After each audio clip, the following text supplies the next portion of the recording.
ఇప్పుడే Country Delight యాప్ని download చేసుకోండి. Download the Country Delight app now.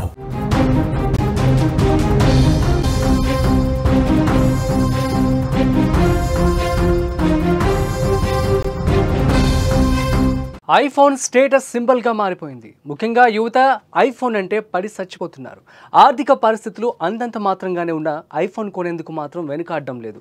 డబ్బులున్న వారి పరిస్థితి సరే, లేని వారు కూడా అమాయకపు తల్లిదండ్రులను మోసం చేయడం, ఇబ్బంది పెట్టడం చేసి డబ్బులు తీసుకొని ఐఫోన్ కొని బిల్డప్ కొంటున్నారు.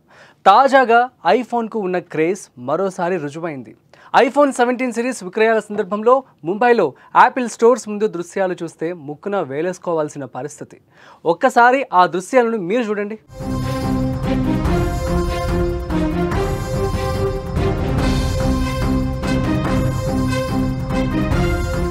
సెప్టెంబర్ 9న యాపిల్ తన ఐఫోన్ 17 సిరీస్లో భాగంగా ఐఫోన్ 17, ఐఫోన్ 8తో పాటు టాప్ మోడల్స్ అయిన ఐఫోన్ 17 ప్రో, ప్రో మ్యాక్స్లను విడుదల చేసిన సంగతి తెలిసిందే.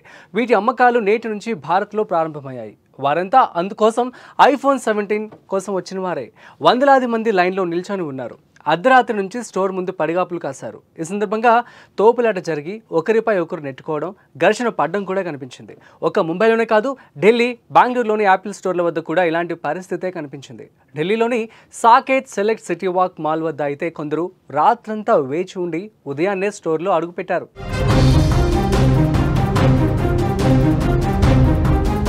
మన దేశంలో సెలబ్రిటీలు, పెద్ద పెద్ద వ్యక్తులు, సినిమా తారలు, క్రికెటర్లు ఐఫోన్లు కొనుగోలు చేస్తుంటారు. వారి స్థాయికి ఐఫోన్ ధర పెద్ద కష్టం కాదు. చిటికలో వారు ఐఫోన్ సొంతం చేసుకోగలుగుతారు. మరికొందరు వారి అవసరాలకు, అభివృద్ధి కోసం ఐఫోన్లో ఉన్న అప్డేట్స్, ఫీచర్స్ కోసం కొనుగోలు చేస్తారు. ఇంతవరకు బాగానే ఉన్నప్పటికీ యువతరం ఇతరులతో తమను పోల్చుకోవడంతో త్వరగా లగ్జరీ లైఫ్కు అలవాటు పడుతున్నారనే ఒక వాదన నడుస్తోంది. ఐఫోన్ వాడడం, తన ఉపయోగం తెలియని వారు కూడా తన వద్ద అది ఉండాలనే కోరిక బలంగా కనిపిస్తోంది. ఐఫోన్ కొనుగోలు చేసిన తర్వాత ప్రపంచాన్ని జయించేంత గొప్పగా యువత ఫీల్ అవుతూ ఉంటారు.